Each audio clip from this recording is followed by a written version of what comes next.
Thank you for tuning in. This is DJ Fob Fresh from SegaShiro.com, your Sega resource. And today we're bringing you a video review of a classic, a treasure classic. This is Guardian Heroes on Xbox Live Arcade.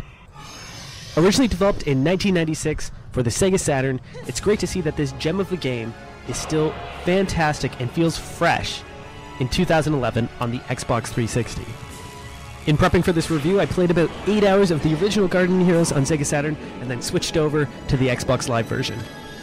Guardian Heroes is an insane, zany kind of beat-em-up with RPG-light elements, as well as a branching storyline and light karma elements. Guardian Heroes combines Treasure's trademark wacky sense of humor with just fundamentally solid gameplay mechanics. As fans of the original Saturn version will know, all the action is spread out across 3 parallel lines or 3 different planes. And while this may seem a little bit odd for a beat-em-up, the choice is actually a very interesting one, because what it allows Treasure to do is to map Street Fighter-like special moves to the controller. This fact allows the game to be outright intense in combat situations, because you're not just focused on hammering down a single button, you're trying to get combos and special moves and magic into the mix. In fact, the combat in Guardian Heroes feels a lot like a fighting game. And in the new remix mode on the 360, it feels more so like that, because they've included such options as air dashing, new dodging controls, air recoveries. It almost seems pulled from some of Treasure's fighting games.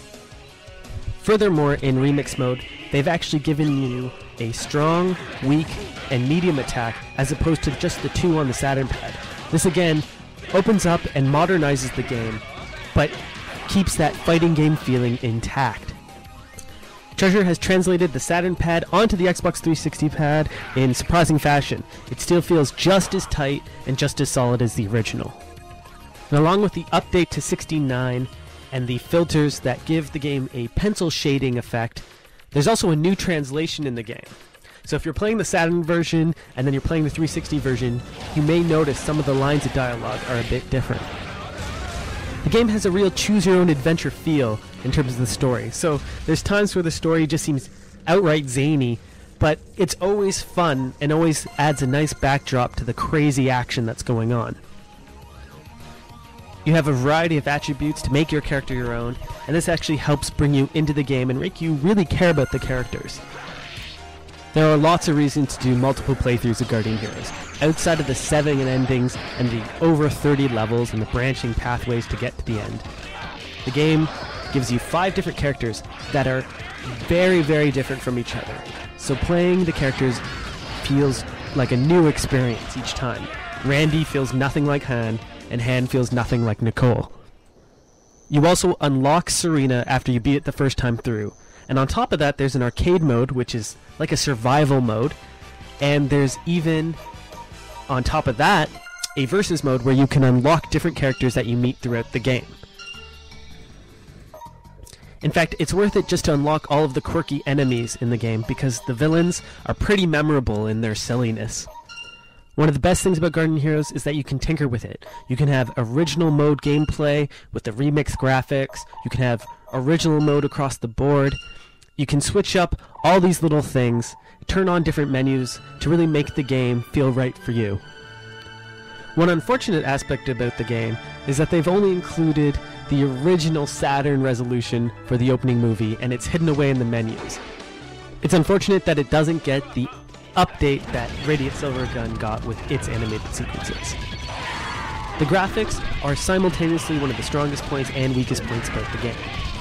They're weak because if you compare them with other Xbox 360 games, they definitely show their age, and the filters don't quite hide the pixelation that the Saturn version has at this point. However, the actual scaling, the size of the sprites, and just the sheer number of sprites in the action is insane.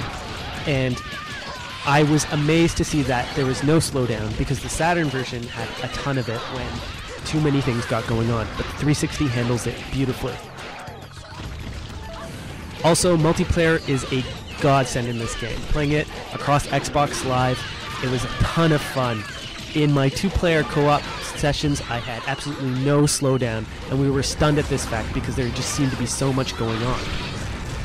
You also have up to 12-player support for multiplayer competitive battles. The sound effects are nice and meaty and have some great pop, and I absolutely love the Undead Knight's scream. It just charges me up and gets me ready for combat every time. The music is really eclectic, yet really solid, combining jazz, saxophone tunes with heavy metal riffs and rock riffs. It's a great mix, and the soundtrack is just as classic as the gameplay is. The pace to the action is incredible, and I often found myself holding my breath during some of the action sequences. That's how intense and how wild it can get. Guardian Heroes has an incredible reputation on the Sega Saturn, and it's entirely earned. On top of that, the translation over to the Xbox 360 is an absolute success. It both modernizes the game and yet keeps that classic feel. Simply put, this is one of the best games in the beat-em-up genre. Definitely worth your time. This is DJ Fob Fresh signing out, saying keep on gaming.